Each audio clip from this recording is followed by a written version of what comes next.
Hello dear students, welcome to school of scholar Malkapur, subject Sanskrit standard 10। आज हम विचित्र साक्षी इस पाठ के अंतर्गत जो अंत में जो पैसेज है उसका अभ्यास करेंगे। देखते हैं अभी। आदेशम प्राप्य उभौ प्राचलताम, आदेश पाकर, आदेशम प्राप्य आदेश पाकर उभौ यानी दोनों, प्राचलताम चल पड़े। कहाँ चल पड़े कि पहले दिन क्या करते हैं, न्यायाधीश कि एक जो व्यक्ति मृत पड़ा होता है उसका समाचार लेकर एक सिपाही आता है और वह सिपाही आकर उस आदेश दिया जाता है कि न्यायाधीश ने सिपाही और अभियुक्त को उस शव को न्यायालय में लाने के लिए आदेश देते हैं। तो उसके लिए ही दोनों ही आदेश पाकर चल पड़ते हैं। तत्रोपेत्य, अब संधि है यहाँ पे तत्र प्लस उपेत्य, तत्र प्लस उपेत्य। तत्र उपेत्य काष्ठपटले निहितं पटाच्छादितं देहं स्कंधेन वहन्तौ। तत्र उपेत्य वहाँ जाकर, काष्ठपटले, काष्ठ यानी लकड़ी के तख्ते पर, पटले काष्ठपटल यानी लकड़ी के तख्ते पर, निहितम रखा हुआ, पटाच्छादितम कपड़े से ढका हुआ, देहम शरीर, स्कंधेन वहन्तौ कंधे पर ढोते हुए, न्यायाधिकरणम प्रति प्रस्थितौ न्यायाधिकारी की ओर चल पड़े। प्रस्थित यानी चल पड़े। कहाँ न्यायाधिकारी की ओर चल पड़े।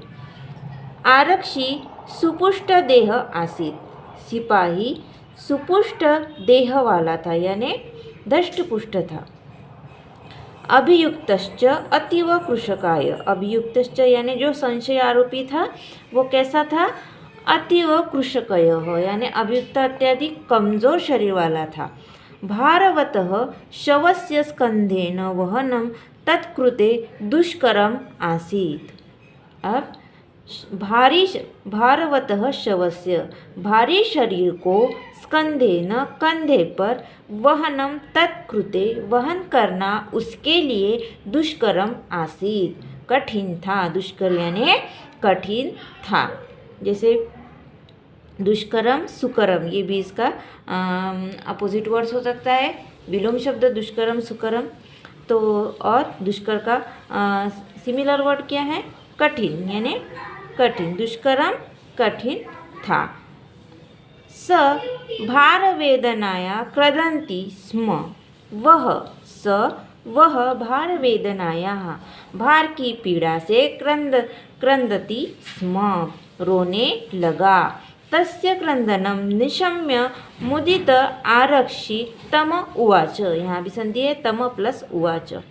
तस्य क्रंदनम उसका रोना सुनकर, तस्य क्रंदनम निशम्य उसका रोना सुनकर, मुदित आरक्षी प्रसन्न सिपाही, मुदित यानी प्रसन्न, कौन प्रसन्न था, सिपाही। मुदित आरक्षी प्रसन्न सिपाही, तम उवाच उससे बोला, रे दृष्ट तस्मिन् दिने उस दिन, त्वया अहम चोरिताया मंजुषाया ग्रहणात् वारितः, उस दिन तुम्हारे द्वारा, त्वया हम यानी तुम्हारे द्वारा, मैं, त्वया यानी तुम्हारे द्वारा, और अहम यानी मैं, चोरिताया चोरी की, मंजुषाया पेटी को, ग्रहणात् वारितः ग्रहण करने से रोका गया। किसके द्वारा रोका गया था, वो जो व्यक्ति पेटी लेने से वो रोकना चाहता था, लेकिन उसे ही वो सिपाही चोर कहकर दोषी बना देता है। और अब वो उसे कहता है, रे दुष्ट उस दिन तुम्हारे द्वारा मैं पेटी को ले जाने से, ग्रहण करने से रोका गया। इदानीं निज कृत्यस्य फलं भुङ्क्षस्व, अब क्या कहता है वो कि अब अपने कर्म का फल भोगो। अब तम उवाच उससे बोला कि वारित यानी रोका, और भुङ्क्षस्व यानी भोगो, अपने कर्म का फल भोगो। अस्मिन् चौर्याभियोगे त्वं वर्षत्रयस्य कारादंडम लप्स्यसे। अब क्या कहता है? अस्मिन् चौर्याभियोगे, इस चोरी के आरोप में, अस्मिन् इस चोरी के आरोप में, तुम वर्षत्रयस्य 3 वर्ष का कारादंडम कारावास लप्स्यसे यानी प्राप्त करोगे। इस चोरी के आरोप में तुम 3 वर्ष का कारावास प्राप्त करोगे। इति प्रोच्य उच्चैहि अहसत्। इस प्रकार कहकर, इति प्रोच्य इस प्रकार कहकर जोर से हंसा, जोर से अहसत यानी हंसा। यथा कथश्चित् उभौ शवमानीय एकस्मिन् चत्वरे स्थापितवन्तौ। जैसे तैसे दोनों ने शव को लाकर, शवमानीय, शव अवमानीय, अब यहाँ भी संधि है, शवम आनीय, शवमानीय यानी शवम प्लस आनीय, एकस्मिन् चत्वरे शव को लाकर चत्वरे चौराहे स्थापितवन्तौ पर रख दिया, चौराहे पर रख दिया। आश्चर्यम अघटत, आश्चर्यम अघटत। स शवः प्रावारकं पसार्य न्यायाधीशं विवाद्य निवेदितवान् मान्यवर एतेन आरक्षिणा अध्वनि अद्युक्तम तद् वर्णयामि। अब क्या कहता है वो? जो शव लाकर रख दिया था, अब न्यायाधीश के द्वारा पुनः, न्यायाधीशेन पुनस्तौ, उस न्यायाधीश ने फिर से दोनों को घटना के विषय में, घटना के विषय में वक्तुमादिष्टौ यानी विषय में बताने के लिए आदेश दिया। आरक्षणी निज पक्षम प्रस्तुतवती। सिपाही ने अपने पक्ष प्रस्तुत करने पर, सिपाही ने अपना पक्ष प्रस्तुत करने पर आश्चर्यम अघटत, आश्चर्य घटा। स शवः, वह शव,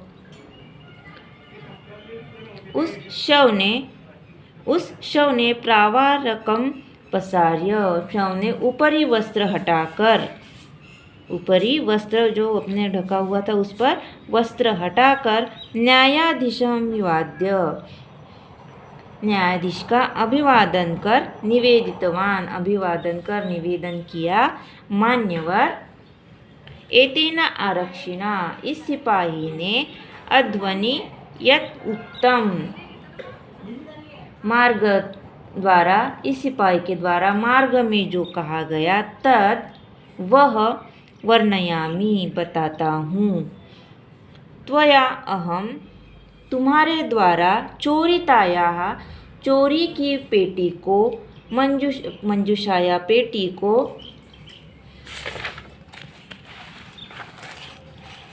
ग्रहणात वारितः यानी ग्रहण करने से रोका गया।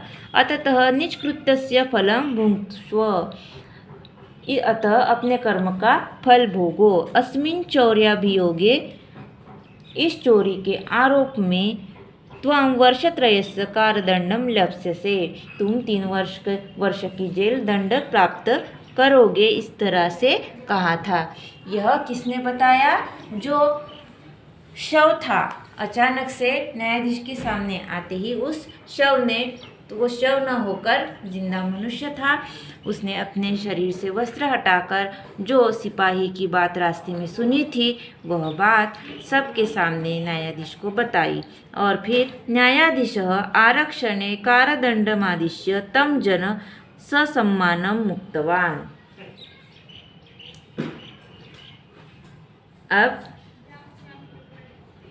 और न्यायाधीश आरक्षक को दंड देकर उस व्यक्ति को ससम्मान मुक्त करते हैं। अतः योवाचते,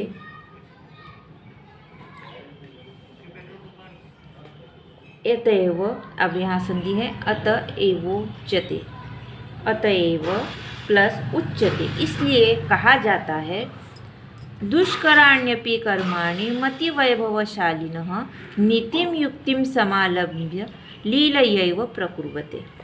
अब यहाँ अनुवाद दिया गया है, पहले हम अन्वय देखेंगे इसका।